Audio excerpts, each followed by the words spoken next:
umpisa siya talaga sa pag-tackle ng idea, ng concept. And then, yun yung masarap. Kasi nararamdaman mo talaga na you build it together. At saka yung pinagtitiwalaan ka na isama doon sa pag-mount ng buong proseso. Actually, hindi lang naman ako, kaming lahat. As in, faithfully, yung mga eksena, minount namin together. Yun. So, also, kasi nga dahil nga ilang beses na kami nagkatrabaho ni June in the past, and it was always successful, thankfully. I mean, in terms of collaboration and artistic processes, magkasundo talaga kami. Actually, yung tanong mo paano ko tinanggap, no? Actually, hindi. Mas ano siya, hindi nagkaroon ng tanong ni minsan. It was more of thank you, naisip mo na kaya kong gawin to. Yun yung immediate na pakiramdam, especially after having read the script for a couple of times. Na ito na yung inaaral ko na yun talaga, privilege and honored to have been thought of as someone who can deliver such a task. Kasi lalo na naiintindihan ko bakit niya ginagawa, bakit nila ginawa, sinulat yun eh. And to be given the chance na maging parte nung yung bang resistance. Yun, yung pagpapahayag ng hindi pagpahayag sa nangyayari sa atin. Ano yun eh, thank you. Binigyan mo ako ng space for that. Diba? Ito yung first time na nagbida ka talagang sa'yo umikot yung kwento? Or hindi naman. Pero, there were other projects in the past na there were a couple of films. Ito yung talagang pag-uusapan ka eh, yung tatatak talaga na parang Ana Marie Gutierrez sa Scorpion Eyes. That I cannot answer ha, kasi may kanya-kanyang merits din naman yung pelikulang iba na ginawa ko in the past, na binigyan din ako ng pagkakataon na, you know, yung task na yun as the lead actor. So, hindi ko siya masasagot. Pero, one thing's for sure, ikatutuwa ko talaga at ikalulugod ko kung pag-uusapan nila tong pamilya na to, yung pelikula na ito, lalo na ng bukod sa akin. Tingnan nila yung merito ng pelikula at saka yung makatulong ba magtanong.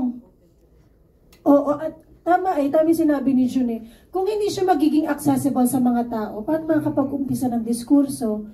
Paano madidiscover na meron palang mga tao na may similar questions sa nangyayari sa atin ngayon? At meron din pala na hindi lang ikaw o ako ang hindi pumapayag. Marami pala tayo pero wala tayong space. At unfortunately, kung ano yung landscape ng society natin ngayon at ng politika, may paniniili para maihayag mo yung resistance mo. Hindi lang sa gobyerno, sa kabuuan ng lipunang Pilipino, di ba? So, ayun, kaya thank you. No, thank you. Ginawa niya to at sinama niyo kami. Si Lea naman daw. Hi, good evening. Thank you. Hi, good evening, Director. Did you really make it, intend it to be that intense, the story, when you were co-writing the script? Yes. I wanted to make a horror film. Basically, horror film yung nasa isip ko, but grounded in reality. So, in terms of tone, yung pacing, yung music niya, in my mind, when I was making it, even the lighting, parang ang naisip ko, horror itong ginagawa ko. It's a horror that we face every day. It's a horror that's happening to us. To the point na naging ex siya. Hindi ko naman, Intenso. kasi nung ginagawa po namin siya, pinag-uusapan namin na parang, and then before namin siya i-submit for review, there was a foreign film that I saw on the big screen. Sabi ko, ay, mas maraming pinakita to kasi dito sa your mother's son. So sabi ko, ay kung R16 yun, kung R16 yun, siguro naman kami, may chance. Kasi wala namang pinapakita talaga eh. It's all in your mind. Ang pinaka-daring na lang is that you see yung mother had a breast exposure. But, that was really natural between the mother and the son. They were inside the bedroom. It's not like they were doing it in public. There was nothing monstrous or irregular about it. It was a very private thing. So sabi ko, given that, siguro R18 tayo. So it was really a surprise nung na-ex sa akin. Pero siguro naman, at tanggapin ko naman talagang pag pinanood mo naman talaga siya, definitely, I think if kung medyo conservative, masya-shock talaga. But I wanted to do something that, you cannot take your eyes off it. Because parang my point was, at the height of the pandemic, when the killings were also happening around us, we were locked in our houses. Hindi natin wala tayong pwedeng puntahan, nangyayari yung. And I wanted that feeling. I really wanted po that feeling. And that was just my goal as a storyteller. That was my vision as a storyteller. Nothing else. Just to tell the truth as I perceived it. Thanks, Direk. Can I ask of the cast? Yes. Yes, you had a hand in choosing them, all of them. Yes. Basically, by the time nung ginagawa na po namin ni Elmer Gatchalian, yung co-writer ko yung script, alam na namin kung sino. Sila na talaga yung nasa isip namin. Wala nang pagdadalawang isip. They're also they're family to us. Bago there was a time that we were handling talents and they were all our talents and we wanted them to shine because I know their capacity, I know their range, and I also wanted to work with my family kasi this is not an easy film to make. So importante sa akin yung I also feel safe and they feel safe and we feel safe with each other. That's why you kept it clean, the cast. Yes po. All right. Can I ask them now? Yeah. Didn't you have when you were offered your respective roles, didn't you have second thoughts in portraying them on the big screen? Never. When the script was handed down to you? Never. All the more that I got convinced I needed to do this character nung natapos ko yung script. When you read, after you read it? Yes, and after having read it, nagkaroon pa kami ng meeting. So, na-enrich pa yung script. So, lalong na-punctuate sa akin, hindi pwedeng hindi ko to gawin. And thankfully, yun nga, nagawa namin, na-shoot namin. Kasi this was during the height of the pandemic. And shooting was really a struggle for everyone. Kasi wala naman template kung paano mag-shoot in a pandemic eh. Well, not last year, Direk. 2 years. 2021, yeah? 2021. 22 ba? 21, yeah. That's the height. Yun po. So, yeah, it was quite a challenge in all levels, in all aspects. Pero yun nga, kaya yun, ang laking pasalamat din talaga na nabuo siya. In spite and despite of everything that was happening in the world. Very brave. At that time. Ayan, salamat po. Can we hear from Elora? Wala din qualms of accepting it. Kasi kilala ko naman na yung kilala ko na si Direk Jun and how he works. And gusto ko rin kasi yung story niya na it tackles something socio-political, something political. So, yun na, at the same time, parang it's my way in revolting against something. So, yun. You really speak Bisaya? Yes, I am Cebuana. Thanks. Before ko pa answer, gusto ko lang acknowledge yung Idea First family. Kasi I super miss them. Sobrang na-miss ko kayong lahat. Honestly, sobra. As in, lagi every project na lagi ko kayo naiisip, di kayo nawawala sa isip ko, and that's really galing sa heart ko yun. And after you saw the script? Well, siguro ito po yung masasabi ko na ito yung project na nagpatapang sa akin to really jump. To siguro lagpasan pa yung mga expectations ko, so to be like an actor, like how to accept na how to manage every project na pwede kong tanggapin. Siguro ito yung ako sigurado ako ito yung project na to na kumbaga awakening na nagsabi sa akin na malayo pa pala yung pwede mong gawin, marami pa palang pwede. So you just have to really jump. And that's really what I'm really grateful for. And tagal ko rin inantay itong pelikulang to. And sorry, it's my first time watching it. Medyo overwhelmed pa po ako. And ang dami pa tumatakbo sa isip ko. Ang dami pang tanong, yung nga pala ginawa namin yan. So please bear with me. Yes, so medyo marami pang dumadaan sa isip ko. Pero I'm truly grateful and I'm really thankful for this project. Thank you. Yes. Ako po sobrang na-excite nung nalaman ko yung gagawin ko tong pelikula na to. Kasi yung unang nakatrabaho ko si Direk, tsaka yung mismong idea first company nung Die Beautiful. So ito yung first time talaga na full length na pelikula. So ako wala akong pag-aalinlangan talaga. Nung nalaman ko yung balita, yung magiging karakter ko, sabi ko tiwala ako dito eh. Kumbaga pamilya nga talaga yung pakiramdam, lalo na mismo sa set. So ako parang naglalaro lang din talaga sa set kasi giyabad. Ayun, sobrang lang talaga. Nung time lang talaga nung ginagawa namin to para ako nasa alapaap, ganun. Kasi tuloy-tuloy lang. High, literal, high. Ganun po yung pakiramdam. Ayun. Thank you po. Part na pelikula. Sige na, sabihin mo na. Yung guitar po. Sobrang struggle. Kasi I was really honest with kila Direk June. Sabi ko, I'm not really musically inclined. So, sabi ko, Direk, I'm trying my best na aralin talaga. I'm really pressured. Sobrang dun, sa totoo lang, wala po akong pakialam maghubad. Mas may pressure pa po ako na mag-gitara sa camera. Kaya, sana mukha naman pong totoo. Kasi, yun po yung pinaka... 2 years and a half kung gusto mo marinig yung palakpak. Maraming salamat. Any other question? Okay sa Taiwan. Ay, oo nga, nag-Taiwan nga pala siya. Yun. So gusto kong malaman yung unang reaction nyo talaga when you first saw it. Ikaw, Koy, tas si Miguel at si Elora. Ako halo-halong emosyon eh. Kasi syempre, ang saya kasi kundi dahil sa pelikulang to, tsaka pagtitiwala sa akin, mapuntang Taiwan eh. First time ko maka-attend ng film festival. Hindi lang basta film festival, malaking film festival din talaga. First time ko rin sa Taiwan. First time ko mapapanood kasama pa yung ate ko kasi binitbit ko yung ate ko sa Taiwan. So kabado, sama-sama, may pa-Q&A pa doon. So ano ba to? Saan ba ako magpo-focus? Hindi ko alam eh. Si Miss Uge na nanood din talaga sa isang screening sa Taiwan pa mismo. So alam mo yun, halo-halo talaga yung pakiramdam.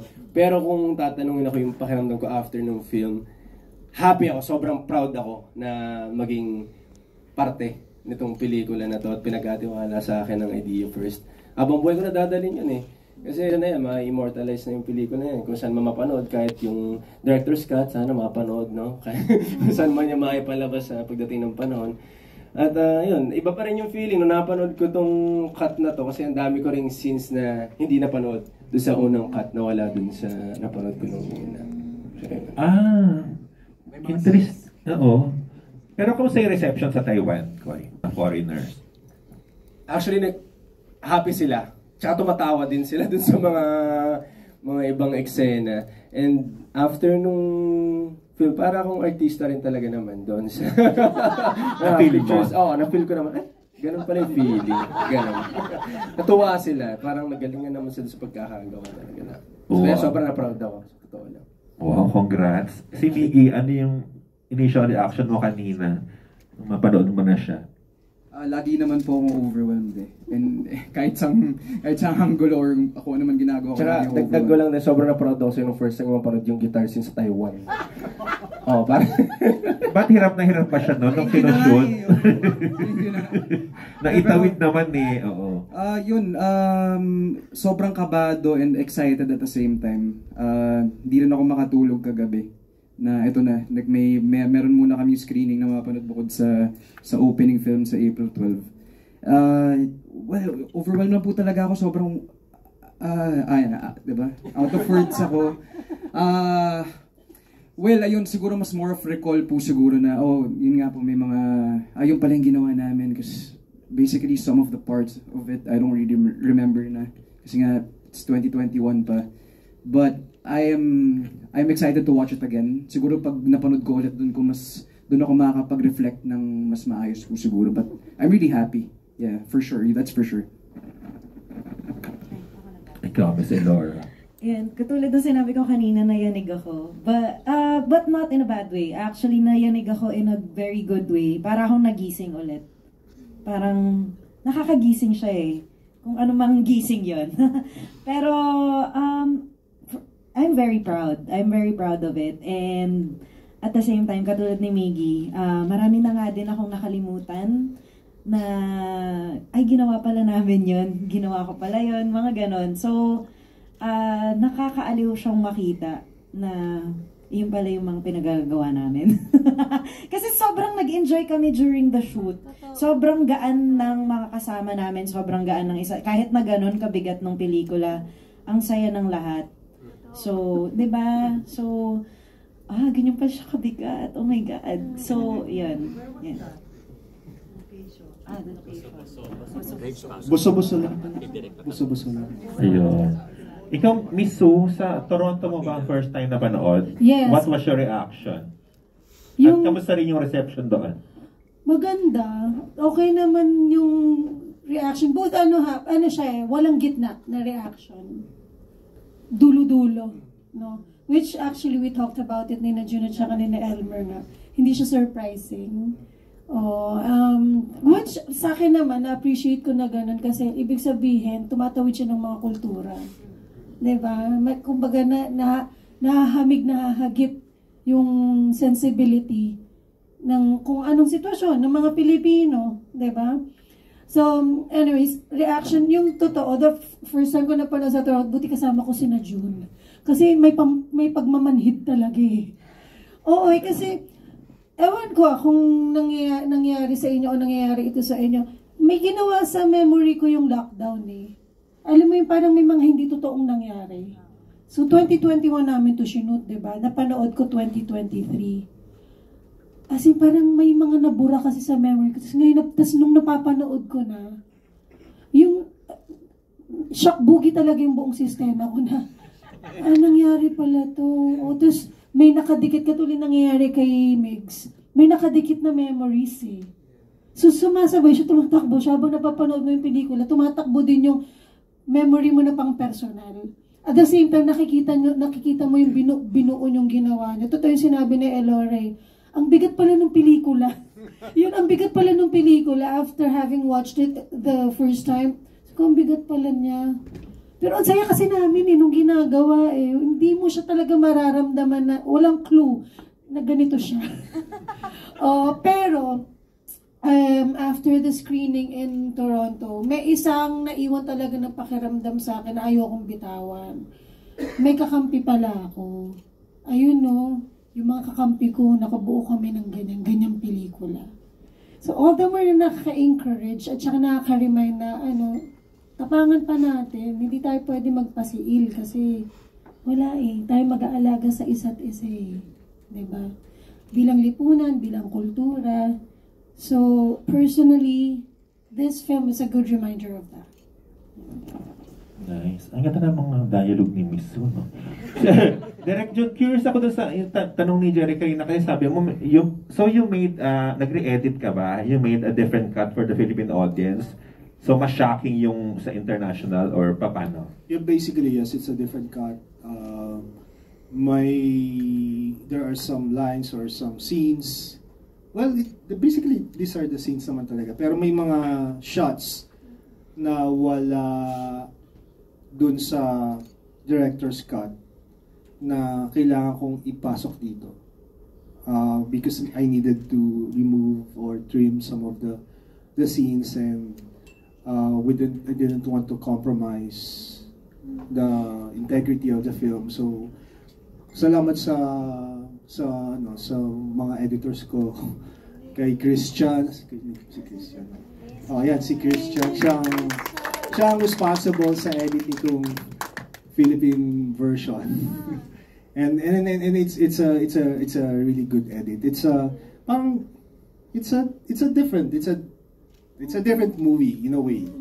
But it's not like it's a compromise.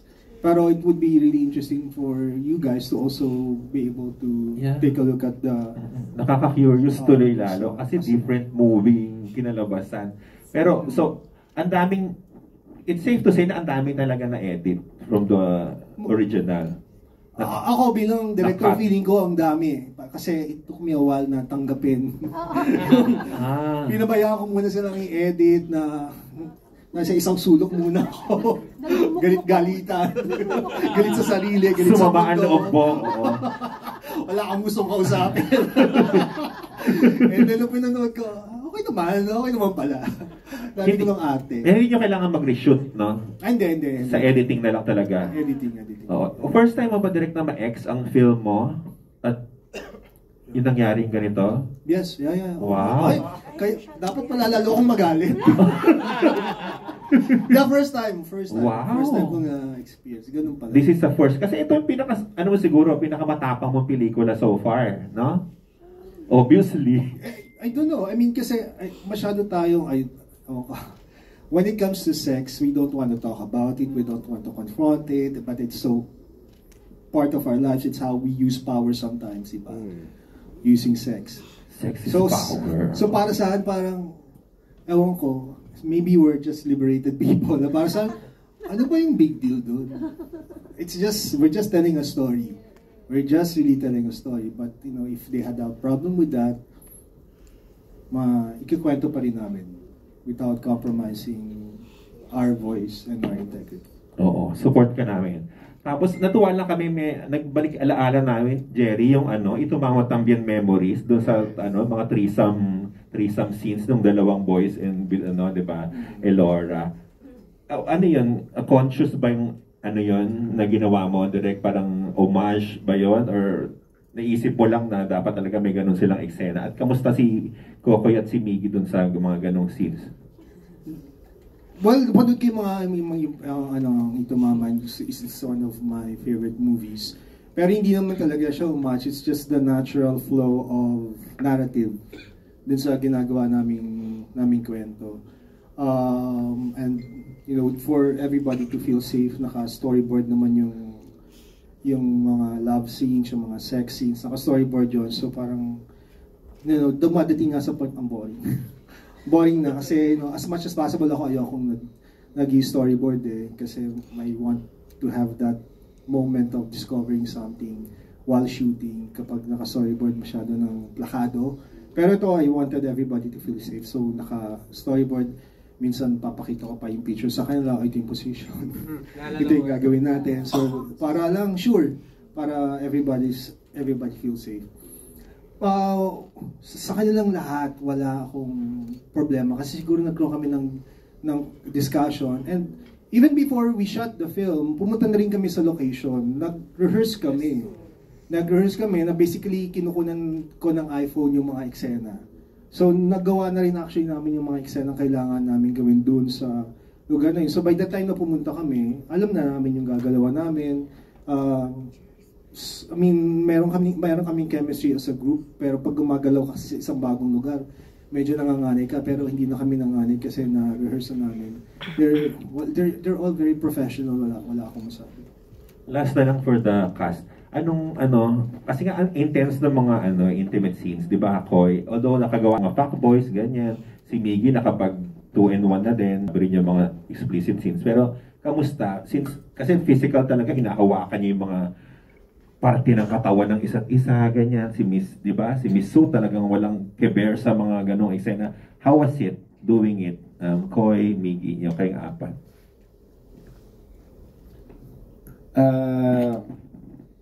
Katulad mo na sinabi ko, walang pag-aalangan kasi lalo na si Ate Sue, tsaka si Elora, parang kinailangan sa eksena at talagang masasabi mo na trabaho lang din talaga at kinailangan gawin ng karakter namin. Kaya nagtiwala din sila siguro sa akin. I mean, wala siguro. Nagtiwala sila sa akin. Nagtiwala lang din. Hindi ka din sure. Ay, hindi ba sure? Wala talagang hindi man lang na-conscious Siguro, mas iniisip ko pa siguro yung paano ko tatanggalin yung plaster. Siguro, kasi masakit talaga. Mas dun pa rin ako. Ano, Pumunta ka dun, ayoko nga pumunta dun. Pero anyway, siguro malaking bagay yung may consent kasi kami. So, I mean, bukod sa mga task na kailangan namin gawin sa, yung mga objective namin sa eksena, we always ask kung okay lang ba nahawakan ka dito, like okay lang ba, which is very important, especially like para maging comfortable din kami sa isa't isa, and respect pa rin yung mangingibabaw at the end of the day.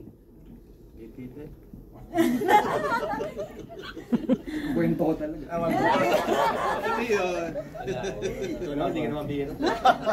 Sige, ready na? Okay. So for me naman, same din sa kanila. I think malaking bagay din yung merong decency guard or yun nga, plaster, para kahit gumalaw-galaw man ako, hindi sila mangangamoy kepyas. So yan.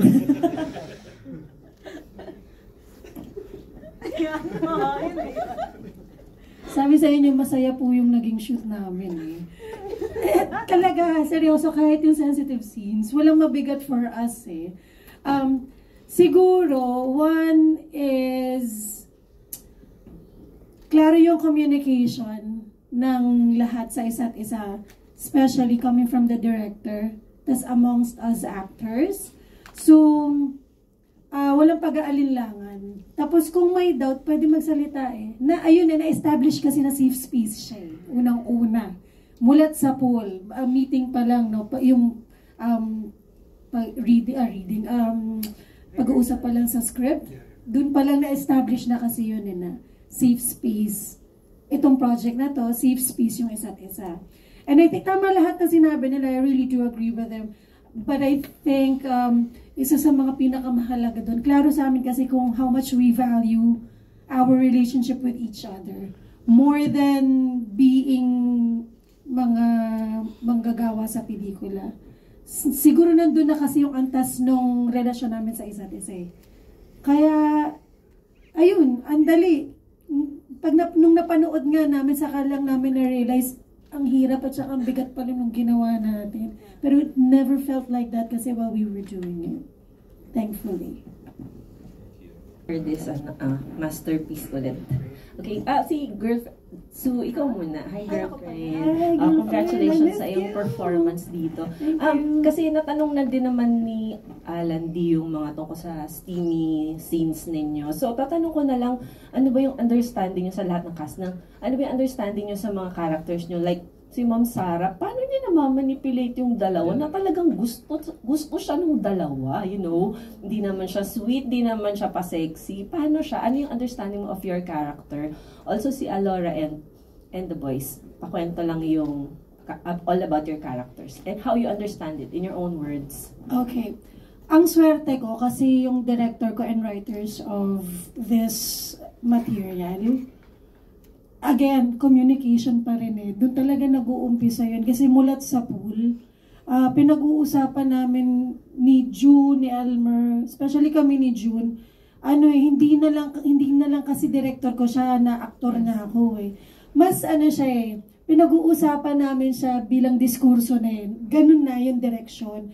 So, I can say na swerte ako doon kasi napag-usapan namin siya na objectively.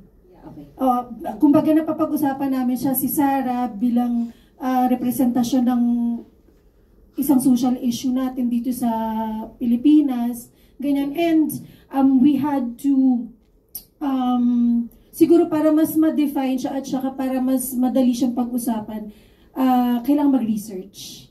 So may particular characters kami sa ibang pelikula at saka ibang real life stories na, as in news bits siya, na pwedeng, in terms of psychology ng character, wow, may pwede siyang lalim pala. Oo, actually yun talaga, kung paano namin trinabaho yung character. Tapos kung paano siya, halimbawa, after having read the script for, I think that was the third reading ko, may tinanong ako sa kanya kung pwedeng ganito ko gawin ganito yung gawin kong approach doon sa character. Like, I split the whole story into 5 chapters. Wow. Okay. Tapos, we discussed it. Pumayag siya. So ganun namin siya ginawa. As in, talagang all the way, magkasama kami from beginning till the end. Ganun yung naging proseso. And then, nandun kasama sa pag-uusap yung dun sa proseso namin, creative process namin yung si Sarah ba ay itong personahe na to? O ito bang nire-represent niya ba ay itong psychology na to? So may ganun kaming pagtitimbang. So what's she like? I mean, paano, yun lang, yung parang ano siya, sino siya? Okay. Yes. Si Sarah actually, ang definition niya is her own opacity. Which is very real in sa araw-araw na buhay natin. Kaya ang gulo ng mundo natin in different levels because of the opacity, the deceit. History pa lang natin na binabago. Yun na yun di ba? It's already a deceit, di ba? At saka it's already pagtatraidor sa nationhood natin, di ba? So si Sarah din yun, di ba? Maaaring, kaya yung sinasabi ko maaaring tao siya, maaaring psychology siya. She's a personification of those. And you are free to see her how you see her fit. Diba? Kasi kanya-kanya naman tayo ng karanasan in terms of socio-political instances, circumstances, diba? Pero lahat tayo may experiensya. Diba? So, nasa sa inyo din kung paano nyo ma-relate yan. Thank you. So, talbogan mo yun, Ami. Talbogan mo positive. For me naman, si Ami, kung ano yung opacity at deceit ni Ate Sarah, yun naman yung pagiging transparent ni Ami. Kasi si Ami, gusto niya ng pagmamahal talaga. And she's really open and ba't ako naiapektuhan. Wait, pero yun nga, inaano niya talaga na, kunyari kay Eman, gusto kita, bakit hindi mo ako magustuhan? So, she's really looking for love and trying to get that love that she wants. So, yun, fight for that love. So, yun. Thank you. Excuse ko lang si Elora dahil si Elora tatakbo daw ng CR. Next po ako. Si Vicky, sasagot kayo dahil well, si Oliver is a young kid, no? Na wala rin gumagabay din. And I feel like wala rin sa posisyon si Oliver na isipin kung may kailangan ba may gumabay sa kanya kasi sarado rin yung utak niya kung ano yung gusto niyang gawin. At the same time, makikinig lang siya sa mga nakakataas sa kanya. So, basically, yeah, that's Oliver. Okay. Ito na, si Eman. Si Eman, opacity, transparent, jealousy. Baka lang. May masabi lang. Hindi, si Eman, para sa akin, isa siyang paano ko ba masasabi? Karamihan kasi sa atin ganun para sa, wala siyang pakialam kahit na tama ba o mali yung gusto niya. Basta, yung tama ba o mali yung ginagawa niya, basta gusto niya yung ginagawa niya. At, mahalaga sa kanya si Sarah. At, umabot sa point na talagang may mga bagay na aning siya. Kasi nga, may mga bagay din nagagawa siya na mali. Kasi nga, nababaliw na rin siya sa sitwasyon na alam niyang maaaring maulit-ulit kung ano yung pinagsimulan nila ni Sarah. So, may pagka-praning din siya. Pero, normal lang naman siguro yun. Maraming ganong klaseng tao rin sa society ngayon na gano'n. Minsan ako gano'n din naman, di na sobra. May phone in itong kay Kokoy. Hindi. Sabi ko doon sa eksenang sabog ka, Koy, parang ka talagang sabog. Anong ginawa mo? Anong tinira mo doon? Katol. Nalaalala ko yung eksena na sabog ako. Parang paano? Yun sa CR ba yun, Direk? Parang tinanong ko rin, talagang nagtatanong ko kay Direk kung paano ba talaga. At actually, naalala akong isang eksena doon. Lalo na nung aamats ako doon. Nag-aamats. May kinausap akong isa sa art dep. Sabi ko, kasi dami yung side comment eh, habang nagkagawa ako. Di tol, ganito kasi yan tol eh.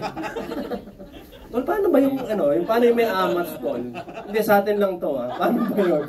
Kasi yun, nagpaturo ko sa kanya, feeling ko naman na isabuhay ko dun sa Excel. Mukha namang siya, tumagos naman po sa inyo. Kaya maraming salamat din sa kanya.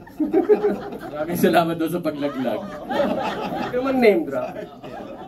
Wala sawa na yung watchlist. Thank you. Thank you, Koy. Direk, tanong ko lang kasi, so, kung, happy anniversary, 10th anniversary pala sa ITO Thank First. you. Tapos, anong goal ng paggawa ng film festival? Tapos yun, anong gusto nyong i-highlight doon? At yun, bakit nyo na-desisyonan na mag-mount ng film festival? Siguro, first and foremost, we just wanted to celebrate, making movies, series, yung content production. It's up to now, it's still a gig industry. Para sa mga artista, para sa isang director, it's a gig. So for you to be able to spend 10 years doing this, na tumagal ka sa industriyang to ng 10 years, I think it's a cause for celebration. So that's one of the reasons, and then parang it's also a reminder for us not to lose why we're doing this, not to lose that goal and that reason. Yes, yung box office is important. We're doing this for our family and all, but from the name itself, idea first. So we want to hold this festival also to remind ourselves that the reason why we're doing this is because we want to tell stories that matter to us. We want to shine light on stories that would otherwise be kept in the dark, like a story like this. So yun yung isa sa malaking reason, and also it's a way of giving back. Kasi that's hindi lang siya basta screening, kundi may Q&A, because we want to be able to talk to the audience. We want, whether you're a student, if you're interested in film, we will be there. The filmmakers will be there to share our thoughts, to help encourage other storytellers na wag matakot, magkwento lang. So yun, so nilaan namin yung oras namin doon, and then there's also the workshop, there's the panel with the writers and the isa siyang event. Ang next dito, pa-team park na to. Pa-team park na eh. Festival lang, di ba dapat screening na hindi? Ang daming activities. Papunta na tong team park, kulang na lang mag-mascot. Dapat may mascot tayo sa iyo. Ayaw mo, Direk. Percy, ikaw, meron kang i-add. Direk Percy, meron kang i-add. Yeah, magiging bumbilya akong mascot. No, I exactly what Jun said. It's a celebration of hindi kami makapaniwala na 10 taon na. Hindi kami makapaniwala na 35 films na. And also pinost ko rin naman to. We're very thankful kasi hindi naman namin magagawa to kundi nagtiwala rin yung ibang partner producers namin, the studios that we produced for nung simula, later became our co-producers. At natutuwa kami that nagtiwala sila doing material na hindi nila normally gagawin. That's what we realized, diba, looking back, that this is what we stand for pala. Yung parang hindi tayo dapat mawala dito. Kasi everybody can tell stories, diba? And everybody will tell stories their own way. This is how we do things, diba? These are the stories we want to tell. This is the way we will tell our stories. And parang, especially now, na ang dami nang gumagawa ng pelikula, dami na nagkakwento. Tama yun, okay yun. Everybody should be encouraged. Pero you should also be encouraged na gawin mo your own way. Kasi kami, I guess, yung 10 years na yan is proof na kaya naman pala na makahanap ng tagumpay na being yourself. Thank you. Sino pang magtatanong, guys? One question lang. For the whole cast and for June, sa cast first, of the many scenes na ginawa nyo sa movie at napalabas ngayon, saan kayo pinaka-naging emotionally vulnerable? At parang feeling nyo, uy, nagawa ko pala yun ng ganong kaayos, ganong kahusay. Miss Sue. Percy, ikaw, meron kang i-add. One question lang. For the whole cast and for June, sa cast first, of the many scenes na ginawa nyo sa movie at napalabas ngayon, saan kayo pinaka-naging emotionally vulnerable? At parang feeling nyo, uy, nagawa ko pala yun ng ganong kaayos, ganong kahusay. Miss Sue. Yung, As Sarah, ano yung pinaka-eksena na feeling mo sobrang ka naging emotionally vulnerable? actually, there are two. Okay, Kasi, please share ano it with siya, us. Kasi pinakita yung extreme end of the spectrum ni Sarah. Mhm. Tapos hindi, ang hirap niyang malaman kung totoo ba o hindi. Mhm. Nung pinanood ko rin, kung sinungaling to eh. Alam mo yun, may ganun eh. Mhm. Tapos actually, yung una ay yung unang scene ay yung sinabi niya na, alam kong hindi mo ako mahal araw-araw, pero sa mga araw na hindi mo ako mahal, sana respetuhan mo naman ako. That's one. Mhm. Pangalawa, yung ending ng long take namin, yung baragan nitong dalawa. Naitulak mo pa ako dun, Nixon. Yung dulo nun, yung after nung hinalikan ko silang dalawa, yung shot na yun na nakatingin si Sarah. Kasi pakiramdam ko na kahit nung ginagawa namin yun, nawala din ako. Alam mo yung nawala ako doon. Nung nag-cut, it took a while para makabalik ako. Okay. Diba? Thank you. Elora, ano yung tanda mo eksena ng feeling mo talaga naging emotionally vulnerable ka? I think all throughout naman naging emotionally vulnerable. But I think siguro yung pinaka nakita na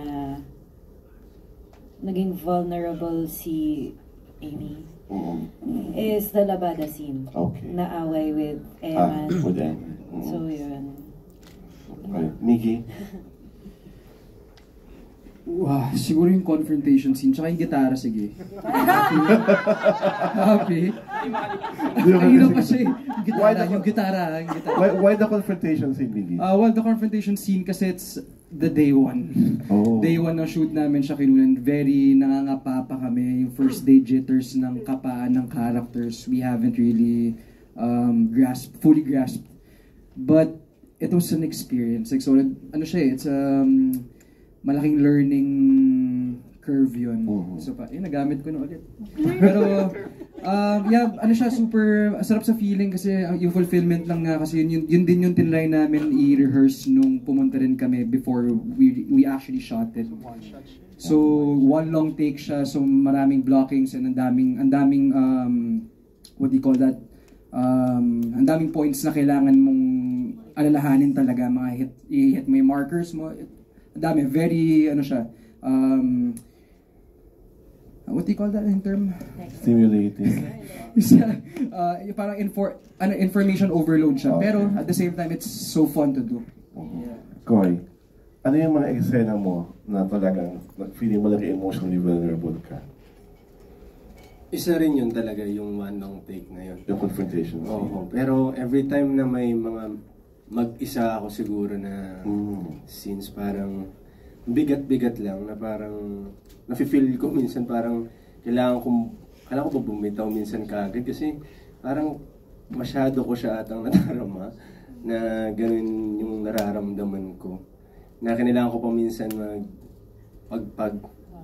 Oo, na buti na nakasama ko sa kwarto ng lagi itong si Miggy. So ngayon, parang napapasok naman ulit sa sarili ko na ako nga pala to.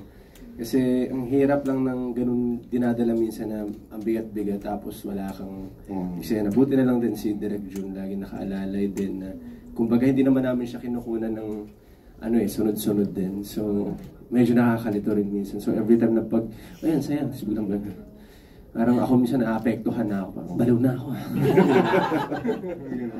For June, aside from, ang dating kasi sa akin ng movie, that aside from the power struggles of all the characters, it also talk about that too much love can kill you. Yes, totoo. Too much love can kill you. Too much subservience can make you ignorant. And being silent and just following the flow has disastrous effects. Ito ba talaga yung mga lessons na gusto mong i-take home namin? O may mas lighter kang gustong idagdag? Actually, mas light doon. Those are actually some of the themes na napag-usapan namin. That part talaga siya ng discussion. It wasn't an easy movie to make. I mean, there were times I felt alone.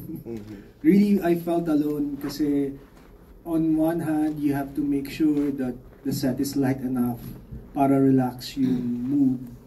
But at the same time, you're trying to capture a certain vibe, tone to the movie na minsan it's so internal if you're directing, and sometimes you do feel alone, and then nagsisipin yung mga insecurities. Ang dami, wala na siya atang pinaka-insecure na tao sa mundo kundi director eh. But I just really yung pa rin kung ano yung goal namin sa idea first. Yung pa rin yung lagi kong pinakahawakan. Why am I telling this story? And lagi kong binabalikan yun. And yun binabalikan ko lang yung panindigan na yun.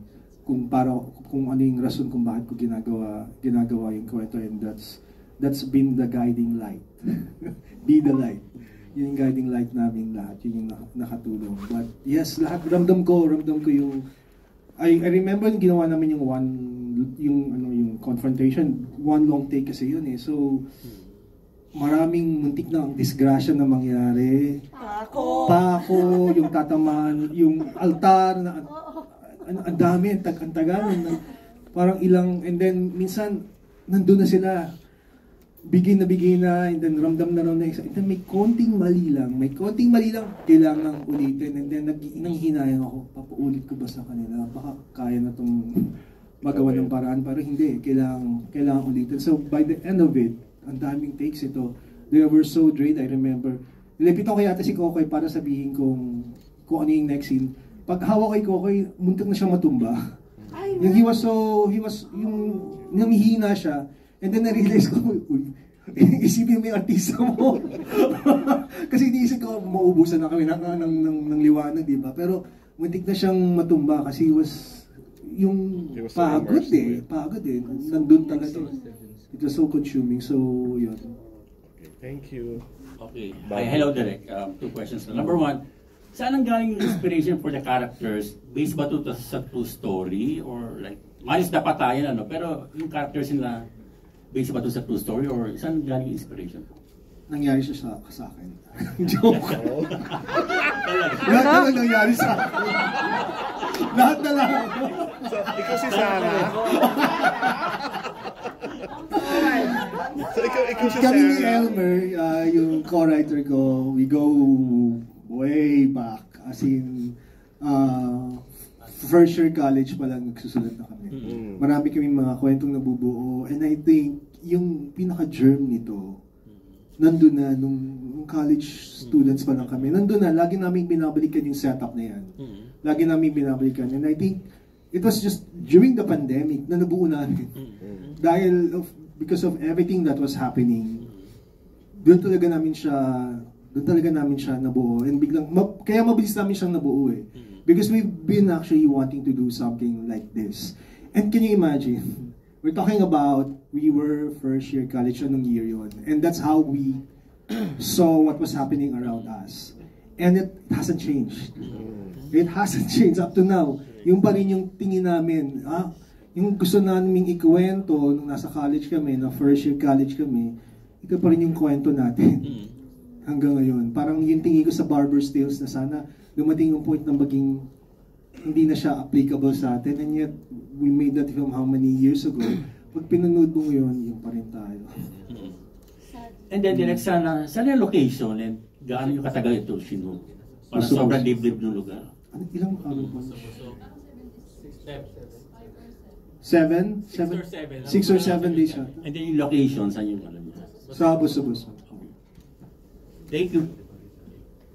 Glenn, si Bongo. Merong ano lang, yung sinabi mo sa Toronto, yung about the history of our complicated relationship with our abusers.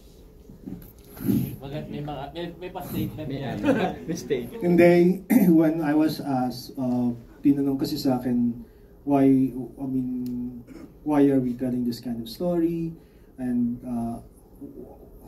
where did it come from? This basic question. And at the end of the day, I think I said that it mirrors yung very complicated history with our abusers, and it started many years ago, hundreds of years ago. We're talking about our very complicated relationship with the colonizers.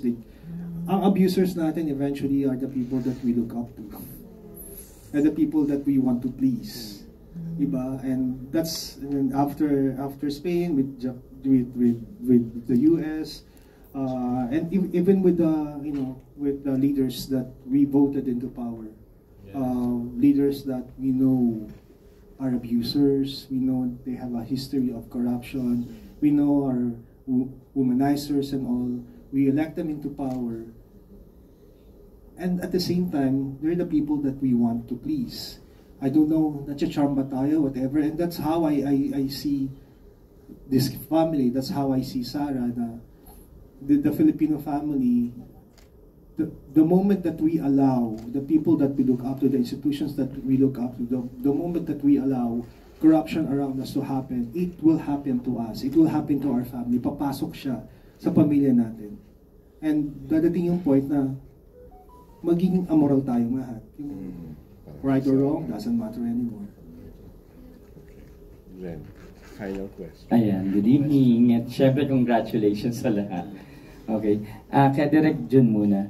Direk, malaking factor ba yun na syempre yung mga actors mo, bukod sa talagang magagaling na mga artista, yung walang ka-arte-arte sa katawan na parang G na G sa mga eksena?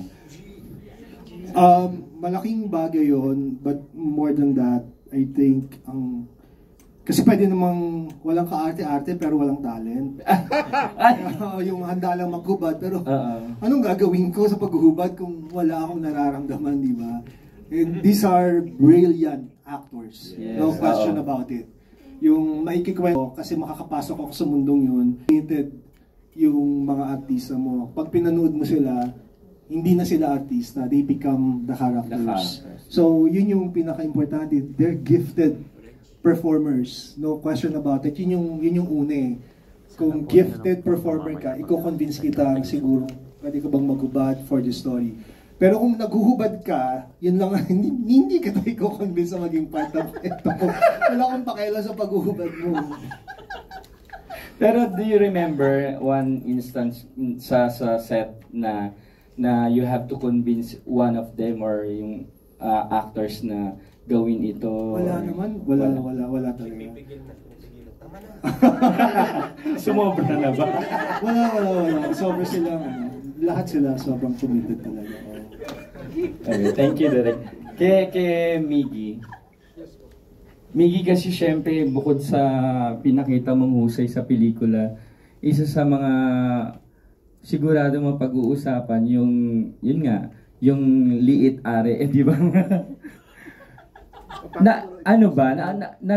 Somehow nag-iisip ka ba or nagwo-worry ka na pag lumabas at napanood to, syempre alam mo naman sa social media ngayon at yung mga tao, di ba, na maging mapaglaruan o mai-connect talaga sa'yo, maitag sa'yo yung gano'n. Well, I think I don't have to worry about that kasi that's a character. So, bahala sila kung ano gusto nila isipin. I mean... Wow, confident. Alam ko naman. Confident sa side. Ano ko yung gift ko na kay Coco yun, na malaki burat niya. Ayun, dahil sinabi mo na kay Kokoy, it comes with pride ba na sinabi sa movie na ikaw ay may malaking pag-aari? Actually, parang kailangan kong panindigan eh. Sabi nga, gaya na sinabi ni Miggy, karakter yun eh. So, okay lang, tropa pa rin tayo. Okay, thank you. And syempre kay Sue. Sue being kumbaga, sabihin na natin, kasi ikaw na yung most veteran sa kanila, di ba? Tuwa ba yun? Oo, it comes with di ba? At saka, kumbaga, ilang beses ka na rin naging jury ng mga international film festivals. Ano yung nakakabilib sa bawat isa sa kanilang co-stars mo? Unahin natin si Kokoy. There's one word na para sa kanila. Yun talaga. Kasi mag-umpisa kami na yun na klaro na sa amin. At saka we were able to make each other feel yun eh. Yung commitment na yun. Doon sa storya, commitment namin sa director, commitment namin sa isa't isa. Yun. But I think the most important thing about it, para sa kanilang lahat din na naparamdam nila sa akin, yung feeling of being safe. Yun. Kasi hindi, ewan ko kung maaari bang nagawa ko tong pelikula na to nung wala yung ganong pakiramdam. Yun. So, to all of them, kasi needless to say, after having seen the film, mahusay talaga silang tatlo eh. Diba? Swerte ako. Yes. Kasi biruin mo, walang tapon. Alam mo yung wala, hindi ka mangangawit kasi may kailangan kang bitbitin. O kaya yung mamumroblema kasi nararamdaman mo hindi balanse. Kasi as an actor, part of training also, yung histrionic sensitivity nga, yung sensitivity nyo sa isa't isa, pag naramdaman mo may naiiwan o may kailangan ng tulong, hindi mo dapat siya pabayaan. Kaya siguro ang dali din nung sinut natin kasi walang ngawit, hindi kami nangalay sa isa't isa. Kasi yung commitment namin doon sa dapat namin gawin dito sa pelikula na to, we did our tasks solidly, individually. At yun nga, in unison. Kaya ayun siya, ito na yung pelikula na. Oo, ang ganda ng kinalabas ha. And congratulations. Thank you. Right. Thank you very much. We will do photos, pero before that, closing remarks from Direct June.